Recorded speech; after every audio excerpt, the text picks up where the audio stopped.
بسم اللہ الرحمن الرحیم۔ ایسے موٹیویشنل دیکھنے اور سننے والے تمام لوگوں کو السلام علیکم ورحمۃ اللہ وبرکاتہ۔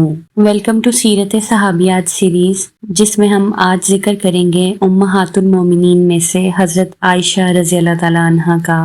آپ کا نام عائشہ تھا اور حمیرہ اور صدیقہ ان کے لقب تھے۔ حضرت ابو بکر صدیق رضی اللہ تعالیٰ عنہ کی صاحبزادی تھیں۔ ماں کا نام زینب تھا، ام رومان کنیت تھی اور قبیلہ غنم بن مالک سے تھی۔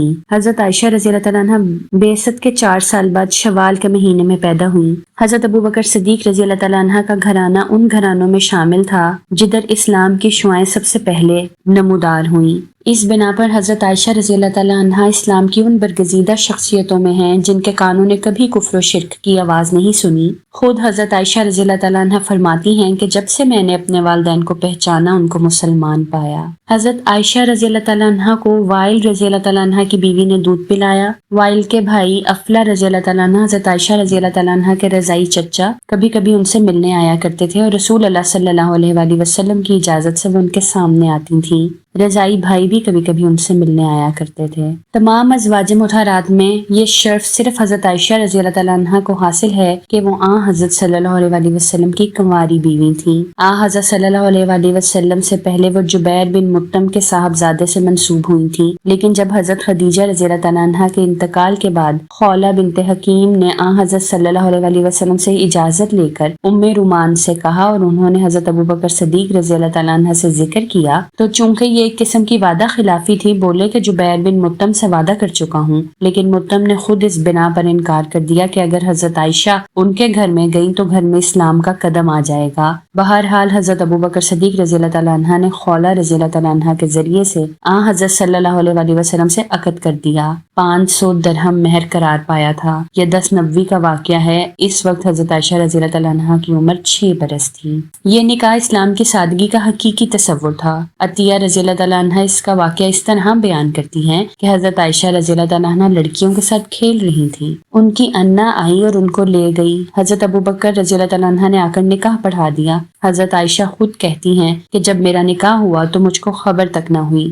جب میری والدہ نے باہر نکلنے میں روک ٹوک شروع کی تب میں سمجھی کہ میرا نکاح ہو گیا ہے۔ اس کے بعد میری والدہ نے مجھے سمجھا بھی دیا۔ نکاح کے بعد حضرت صلی اللہ علیہ وآلہ وسلم کا قیام مکہ میں 3 سال تک رہا۔ 13 نبوی میں آپ نے ہجرت کی تو حضرت ابو بکر صدیق ساتھ تھے اور اہل و عیال کو دشمنوں کے نرغے میں چھوڑ آئے تھے۔ جب مدینہ میں اطمینان ہوا تو حضرت ابو بکر صدیق نے عبداللہ بن اریکس کو بھیجا کہ ام رومان، اسما اور عائشہ رضی اللہ تعالیٰ عنہ کو لے آئیں۔ مدینہ میں آ کر حضرت عائشہ رضی اللہ تعالیٰ عنہ سخت بخار میں مبتلا ہوئیں اور مرض اتنا زیادہ بڑھ گیا کہ ان کے سر کے بال جھڑ گئے۔ صحت ہوئی تو ام رومان کو رسم عروسی ادا کرنے کا خیال آیا۔ اس وقت حضرت عائشہ کی عمر 9 سال تھی۔ سہیلیوں کے ساتھ جھولا جھول رہی تھی کہ ام رومان نے آواز دی۔ ان کو اس واقعے کی خبر تک نہ تھی۔ ماں کے پاس آئیں، انہوں نے منہ دھویا، بال درست کیے، وہ انہیں گھر میں لے گئیں۔ انصار کی عورتیں انتظار میں تھیں۔ یہ گھر میں داخل ہوئیں تو سب نے مبارکباد دی۔ تھوڑی دیر بعد حضرت صلی اللہ علیہ وآلہ وسلم تشریف لائے۔ شوال میں نکاح ہوا تھا اور شوال میں ہی یہ رسم ادا کی گئی۔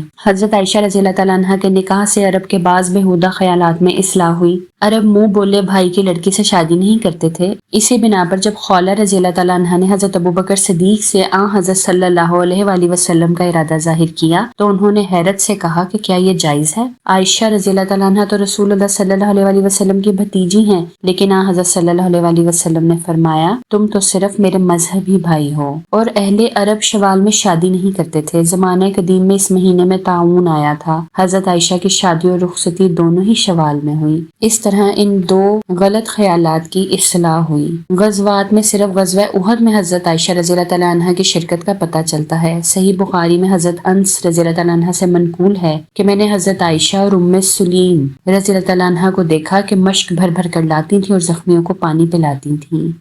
غزوہ مستلق جو 5 ہجری کو واقع ہوئی، حضرت عائشہ آپ کے ساتھ تھیں۔ واپسی میں ان کا ہار کہیں گر گیا، پورے قافلے کو اترنا پڑا، نماز کا وقت آیا تو پانی نہ ملا۔ تمام صحابہ رضی اللہ تعالیٰ عنہ پریشان تھے۔ حضرت صلی اللہ علیہ وآلہ وسلم کو خبر ہوئی اور تیمم کی آیت نازل ہوئی۔ اس اجازت سے تمام لوگ خوش ہوئے۔ اسید بن حضیر رضی اللہ تعالیٰ عنہ نے کہا، اے آل ابی بکر، تم لوگوں کے لیے سرمایہ برکت ہو۔ اسی لڑائی میں واقعہ افک بھی پیش آیا، یعنی منافقین نے حضرت عائشہ رضی اللہ تعالیٰ عنہ پر تہمت لگائی، لیکن اللہ تعالیٰ نے ان کے لیے قرآن مجید میں آیت نازل کی اور ان کی برات کی، اور 9 ہجری میں ایلا کا واقعہ بھی پیش آیا۔ واقعہ ایلا کی تفصیل یہ ہے کہ حضرت صلی اللہ علیہ وآلہ وسلم زاہدانہ زندگی بسر فرماتے تھے۔ 2 مہینے گھر میں آگ نہیں جلتی تھی، آئے دن فاقے ہوتے رہتے تھے۔ ازواج مطہرات گوشت شرف صحبت کی برکت سے تمام ابنائے جن سے ممتاز ہو گئی تھیں، تاہم بشریت بالکل معدوم نہیں ہو سکتی تھی۔ خصوصاً وہ دیکھتی تھیں کہ فتوحات اسلام کا دائرہ بڑھتا جا رہا ہے اور غنیمت کا سرمایہ اس قدر پہنچ گیا ہے کہ اس کا ادنا حصہ بھی ان کی راحت و آرام کے لیے کافی ہو سکتا ہے، اور ان واقعات کے ان کو معلوم ہونے کی وجہ سے ان کے صبر و قناعت کا جام لبریز ہو جاتا۔ ایک مرتبہ حضرت ابوبکر صدیق اور حضرت عمر فاروق خدمت نبوی میں حاضر ہوئے، دیکھا کہ بیچ میں آپ ہیں، ادھر ادھر بیویاں بیٹھی ہیں اور توسیع نفقہ کا تقاضا ہے۔ دونوں اپنی صاحبزادیوں کی تنبیہ پر آمادہ ہو گئے، لیکن انہوں نے عرض کی کہ ہم آئندہ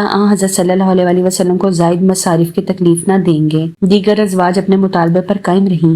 حضرت صلی اللہ علیہ وآلہ وسلم کے سکون خاطر میں یہ چیز اس قدر خلل انداز ہوئی کہ آپ نے عہد فرمایا کہ 1 مہینے تک ازواج مطہرات سے نہ ملیں گے۔ اتفاق یہ کہ اسی زمانے میں آپ گھوڑے سے گر پڑے اور ساق مبارک پر زخم آیا۔ آپ نے بالا خانے پر تنہا نشینی اختیار کی۔ واقعات کے قرینے سے لوگوں نے خیال کیا کہ آپ نے تمام ازواج کو طلاق دے دی، لیکن جب حضرت عمر رضی اللہ تعالیٰ عنہ نے حضرت صلی اللہ علیہ وآلہ وسلم سے دریافت کیا کہ کیا آپ نے ازواج کو طلاق دے دی، تو آپ نے فرمایا نہیں۔ یہ سن کر حضرت عمر رضی اللہ تعالیٰ عنہ اللہ اکبر پکار اٹھے۔ جب ایلا کی مدت یعنی 1 مہینہ گزر چکا تو آپ بالا خانے سے اتر آئے۔ سب سے پہلے حضرت عائشہ رضی اللہ تعالیٰ عنہ کے پاس تشریف لائے۔ وہ ایک ایک دن گنتی تھیں۔ بولی یا رسول اللہ، آپ نے 1 مہینے کے لیے عہد فرمایا تھا، ابھی تو 29 ہی دن ہوئے ہیں۔ ارشاد ہوا کہ مہینہ کبھی 29 کا بھی ہوتا ہے۔ اس کے بعد آیت تخییر نازل ہوئی۔ اس آیت کی روح سے حضرت صلی اللہ علیہ وآلہ وسلم کو حکم دیا گیا کہ ازواج مطہرات کو مطلع فرما دیں کہ 2 چیزیں تمہارے سامنے ہیں، دنیا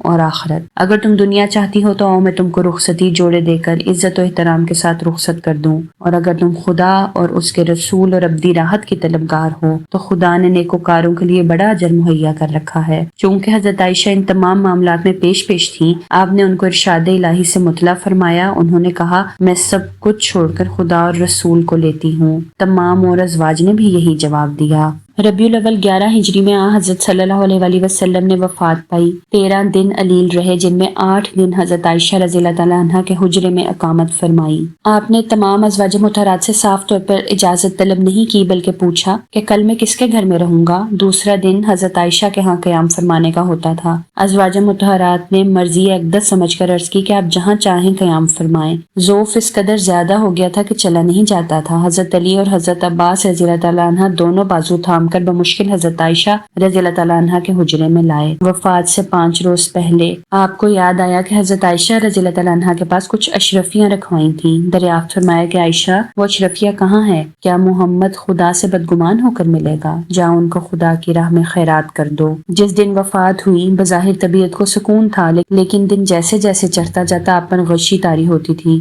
آپ جب تندرست تھے تو فرمایا کرتے تھے کہ پیغمبروں کو اختیار دیا جاتا ہے کہ وہ خواہ موت کو قبول کریں یا حیات دنیا کو ترجیح دیں۔ اس حالت میں اکثر آپ کی زبان مبارک سے یہ الفاظ ادا ہوتے رہتے تھے کہ مجھے صرف رفاقت الہی مطلوب ہے۔ وہ سمجھ گئیں کہ اب رسول کریم صلی اللہ علیہ وآلہ وسلم کو صرف رفاقت الہی ہی مطلوب ہے۔ وفات سے ذرا پہلے حضرت ابوبکر صدیق کے صاحبزادے عبد الرحمن خدمت اقدس میں آئے۔ آپ حضرت عائشہ کے سینے پر سر ٹیک کر لیٹے تھے۔ عبد الرحمن رضی اللہ تعالیٰ عنہ کے ہاتھ میں مسواک تھی۔ مسواک کی طرف نظر جما کر دیکھا۔ حضرت عائشہ سمجھی کہ آپ مسواک کرنا چاہتے ہیں۔ عبد الرحمن رضی اللہ تعالیٰ عنہ سے مسواک لے کر دانتوں سے نرم کی اور خدمت اقدس میں پیش کی۔ آپ نے بالکل تندرستوں کی طرح مسواک کیا۔ حضرت عائشہ فخریہ کہا کرتی تھیں کہ تمام بیویوں میں مجھ ہی کو یہ شرف حاصل ہوا کہ آخر وقت میں بھی میرا جھوٹا آپ صلی اللہ علیہ وآلہ وسلم نے منہ میں لگایا۔ اب وفات کا وقت قریب آ رہا تھا۔ حضرت عائشہ آپ کو سنبھالے بیٹھی تھیں کہ دفتن بدن کا بوجھ معلوم ہوا۔ دیکھا تو آنکھیں پھٹ کر چھت سے لگ گئی تھیں اور روح پاک عالم اقدس میں پرواز کر گئی تھی۔ حضرت عائشہ نے آہستہ سے سر اقدس تکیے پر رکھ دیا اور رونے لگیں۔ حضرت عائشہ کے ابواب مناقب کا سب سے زرعی باب یہ ہے کہ ان کے حجرے کو حضرت صلی اللہ علیہ وآلہ وسلم کا مدفن بننا نصیب ہوا اور نعش مبارک اسی حجرے کے ایک گوشے میں سپرد خاک کی گئی۔ چونکہ ازواج مطہرات کے لیے خدا نے دوسری شادی ممنوع کر دی تھی، اس لیے حضرت صلی اللہ علیہ وآلہ وسلم کے بعد حضرت عائشہ نے باقی تمام سال بیوگی کی حالت میں بسر کی ہے۔ اس زمانے میں ان کی زندگی کا مقصد واحد قرآن و حدیث کی تعلیم تھا۔ ہاں حضرت صلی اللہ علیہ وآلہ وسلم کی وفات کے 2 برس بعد 13 ہجری میں حضرت ابوبکر صدیق نے انتقال فرمایا اور حضرت عائشہ کے لیے یہ سایہ شفقت بھی باقی نہ رہا۔ حضرت ابوبکر کے بعد حضرت عمر خلیفہ ہوئے تو انہوں نے حضرت عائشہ کی جس قدر دلجوئی کی وہ خود اس کو اس طرح بیان فرماتی ہیں، ابن خطاب نے حضرت صلی اللہ علیہ وآلہ وسلم کے بعد مجھ پر بڑے بڑے احسانات کیے۔ حضرت عمر نے تمام ازواج مطہرات کے لیے 10,000 درہم سالانہ وظیفہ مقرر فرمایا تھا، لیکن حضرت عائشہ کا وظیفہ 12,000 تھا، جس کی وجہ یہ تھی کہ وہاں حضرت صلی اللہ علیہ وآلہ وسلم کو سب سے زیادہ محبوب تھیں۔ حضرت عثمان کے واقعہ شہادت میں حضرت عائشہ مکے میں مقیم تھیں۔ حضرت طلحہ اور حضرت زبیر نے مدینہ سے جا کر ان کو واقعات سے آگاہ کیا تو دعوت اصلاح کے لیے بصرہ گئی اور وہاں حضرت علی رضی اللہ تعالیٰ عنہ سے جنگ پیش آئی جو جنگ جمل کے نام سے مشہور ہے۔ جمل اونٹ کو کہتے ہیں، چونکہ حضرت عائشہ ایک اونٹ پر سوار تھیں اور اس نے اس مارکے میں بڑی اہمیت حاصل کی تھی، اس لیے یہ جنگ بھی اسی کی نسبت سے مشہور ہو گئی۔ یہ جنگ اگرچہ بالکل اتفاقی طور پر پیش آ گئی تھی، تاہم حضرت عائشہ رضی اللہ عنہا کو اس کا ہمیشہ افسوس رہا۔ بخاری میں ہے کہ وفات کے وقت انہوں نے وصیت کی کہ مجھے روضہ نبوی میں آپ صلی اللہ علیہ وسلم کے ساتھ دفن نہ کرنا بلکہ بقیع میں اور ازواج کے ساتھ دفن کرنا، کیونکہ میں نے آپ کے بعد ایک جرم کیا ہے۔ ابن سعد میں ہے کہ وہ جب یہ آیت پڑھتی تھی کہ اے پیغمبر کی بیویوں اپنے گھروں میں وقار کے ساتھ بیٹھو تو اس قدر روتی تھی کہ آنچل تر ہو جاتا تھا۔ حضرت علی رضی اللہ تعالیٰ عنہ کے بعد حضرت عائشہ 18 برس اور زندہ رہی اور یہ تمام زمانہ سکون اور خاموشی سے گزرا۔ حضرت عائشہ ظاہری حلیے میں خوش روح اور صاحب جمال تھی اور رنگ سرخ و سفید تھا۔ علمی حیثیت سے حضرت عائشہ رضی اللہ تعالیٰ عنہ کو نہ صرف عورتوں پر اور نہ صرف دوسری امہات المومنین پر اور نہ صرف خاص صحابیوں پر بلکہ چند صحابیوں کے علاوہ تمام لوگوں پر فوقیت حاصل تھی۔ جامع ترمذی میں حضرت ابو موسیٰ اشعری رضی اللہ تعالیٰ عنہ سے روایت ہے، ہم کو کبھی کوئی ایسی مشکل بات پیش نہیں آئی جس کو ہم نے عائشہ رضی اللہ تعالیٰ عنہ سے پوچھا ہو اور ان کے پاس اس کے متعلق کچھ معلومات نہ ہوں۔ امام ظاہری رحمۃ اللہ علیہ فرماتے ہیں عائشہ تمام لوگوں میں سب سے زیادہ عالم تھی، بڑے بڑے اکابر صحابہ ان سے پوچھا کرتے تھے۔ عروہ بن زبیر کا قول ہے قرآن، فرائض، حلال و حرام، فقہ، شاعری، طب، عرب کی تاریخ اور نسب کا عالم حضرت عائشہ رضی اللہ تعالیٰ عنہ سے بڑھ کر میں نے کسی کو نہیں دیکھا۔ امام ظاہری کی ایک شہادت ہے، اگر تمام مردوں کا اور امہات المومنین کا علم ایک جگہ جمع کیا جائے تو حضرت عائشہ کا علم وسیع تر ہوگا۔ حضرت عائشہ رضی اللہ تعالیٰ عنہ حضرت ابوبکر صدیق، حضرت عمر، حضرت عثمان کے زمانے میں فتویٰ دیتی تھیں اور اکابر صحابہ پر انہوں نے جو دقیق اعتراضات کیے ہیں ان کو علامہ سیوطی نے ایک رسالے میں جمع کر دیا ہے، اور حضرت عائشہ سے 2210 حدیثیں مروی ہیں اور بعض لوگوں کا قول ہے کہ حکام شریعہ میں سے 1/4 ان سے منقول ہیں۔ ترمذی میں موسیٰ بن طلحہ کا یہ قول نقل ہے، میں نے عائشہ رضی اللہ تعالیٰ عنہ سے زیادہ کسی کو فصیح اللسان نہیں دیکھا۔ خطابت کے لحاظ سے بھی حضرت عائشہ رضی اللہ تعالیٰ عنہ حضرت عمر اور حضرت علی رضی اللہ تعالیٰ عنہ کے سوا تمام صحابہ کرام میں ممتاز تھیں۔ جنگ جمل میں انہوں نے جو تقریریں کی ہیں وہ جوش اور زور کے لحاظ سے اپنا جواب رکھتی تھیں۔ ایک تقریر میں فرماتی ہیں لوگوں خاموش خاموش، تم پر میرا مادری حق ہے، مجھے نصیحت کی عزت حاصل ہے سوا اس شخص کے جو خدا کا فرما بردار ہے، مجھ کو کوئی الزام نہیں دے سکتا۔ حضرت صلی اللہ علیہ وآلہ وسلم نے میرے سینے پر سر رکھے ہوئے وفات پائی ہے، میں آپ کی محبوب ترین بیوی ہوں، خدا نے مجھ کو دوسروں سے ہر طرح محفوظ رکھا اور میری ذات سے مومن و منافق میں تمیز ہوئی، اور میرے ہی سبب سے تم پر خدا نے تیمم کا حکم نازل فرمایا۔ پھر میرا باپ دنیا میں تیسرا مسلمان ہے اور غار ثور میں 2 کا دوسرا تھا اور پہلا شخص تھا جو صدیق کے لقب سے مخاطب ہوا۔ حضرت صلی اللہ علیہ وآلہ وسلم نے اس سے خوش ہو کر اس کو طوق خلافت پہنا کر وفات پائی۔ اس کے بعد جب مذہب اسلام کی رسی ہلنے ڈولنے لگی تو میرا باپ ہی تھا جس نے اس کے دونوں سرے تھام لیے، جس نے نفاق کی باغ روک دی، جس نے ارتداد کا سرچشمہ خشک کر دیا، جس نے یہودیوں کی آتش افروزی سرد کی۔ تم لوگ اس وقت آنکھیں بند کیے غدر و فتنہ کے منتظر تھے اور شور و غوغا پر گوش برآواز تھے۔ اس نے شگاف کو برابر کیا، بیکار کو درست کیا، گرتوں کو سنبھالا، دلوں کی مدفون بیماریوں کو دور کیا، جو پانی سے سیراب ہو چکے تھے ان کو تھان تک پہنچا دیا، جو پیاسے تھے ان کو گھاٹ پر لے آیا، اور جو ایک بار پانی پی چکے تھے انہیں دوبارہ پلایا۔ جب وہ نفاق کا سر کچل چکا اور اہل شرک کے لیے آتش جنگ مشتعل کر چکا اور تمہارے سامان کی گٹھری کو ڈوری سے باندھ چکا تو خدا نے اسے اٹھا لیا۔ میں سوال کا نشانہ بن گئی ہوں کہ فوج لے کر نکلی۔ میرا مقصد اس سے گناہ کی تلاش و فتنے کی جستجو نہیں ہے جس کو میں پامال کرنا چاہتی ہوں۔ جو کچھ کہہ رہی ہوں سچائی اور انصاف کے ساتھ تنبیہ اور اتمام حجت کے لیے۔ حضرت عائشہ گو شعر نہیں کہتی تھی، تاہم شاعرانہ مزاج اس قدر عمدہ پایا تھا کہ حسان بن ثابت رضی اللہ تعالیٰ عنہ جو عرب کے مسلم الثبوت شاعر تھے، ان کی خدمت میں اشعار سنانے کے لیے حاضر ہوتے تھے۔ ان کی دامن تربیت میں جو لوگ پرورش پا کر نکلے ان کی تعداد 200 کے قریب ہے۔ حضرت عائشہ طبیعت کی بہت سخی تھی۔ حضرت عبداللہ بن زبیر رضی اللہ تعالیٰ عنہ فرمایا کرتے تھے کہ میں نے ان سے زیادہ سخی کسی کو نہیں دیکھا۔ ایک مرتبہ امیر معاویہ نے ان کی خدمت میں 1,00,000 درہم بھیجے تو شام ہوتے ہوتے سب خیرات کر دیے اور اپنے لیے کچھ نہ رکھا۔ اتفاق سے اس دن روزہ رکھا تھا۔ لونڈی نے عرض کیا کہ افطار کے لیے کچھ نہیں ہے۔ فرمایا پہلے سے کیوں نہ یاد دلایا۔ ایک دفعہ حضرت عبداللہ بن زبیر جو ان کے منہ بولے بیٹے تھے، ان کی فیاضی دیکھ کر گھبرا گئے اور کہا کہ اب ان کا ہاتھ روکنا چاہیے۔ حضرت عائشہ کو معلوم ہوا تو سخت برہم ہوئی اور قسم کھائی کہ ان سے بات نہ کریں گی۔ چنانچہ ابن زبیر ایک مدت تک معطوب رہے اور بڑی دقت سے ان کا غصہ فروا ہوا۔ حضرت عائشہ بہت عبادت گزار تھیں، چاشت کی نماز برابر پڑھتی، فرماتی تھی کہ اگر میرا باپ بھی قبر سے اٹھائے اور مجھ کو منع کرے تب بھی باز نہ آؤں گی۔